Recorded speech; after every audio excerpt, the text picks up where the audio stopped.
السلام علیکم هموطنان عزیز. درباره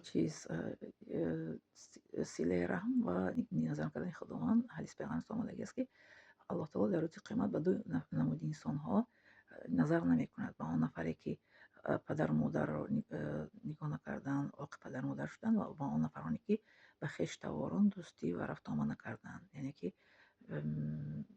رابطه اویلی رو نگاه نداشتند. سیله رحم یعنی که رابطه دوستی خویشتواری بین دودر، اپا، خواهر، جیان، خاله جیان، عمه جیان، تاغا جیان، عمک، یعنی که خویشتواری رو، رابطه رو مستحکم نگاه نداشتند.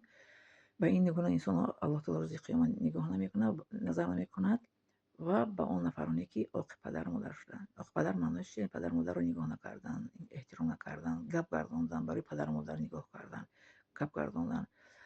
پدر مادر رو مثل که از حال احوال خبر نگرفتن، در پیری پیرانسالیشون رو به چی میگن پیرانسالخانه برده پرتفتن، یا که نفری وابسته کردن که پدر مادر مرا نگاه کن.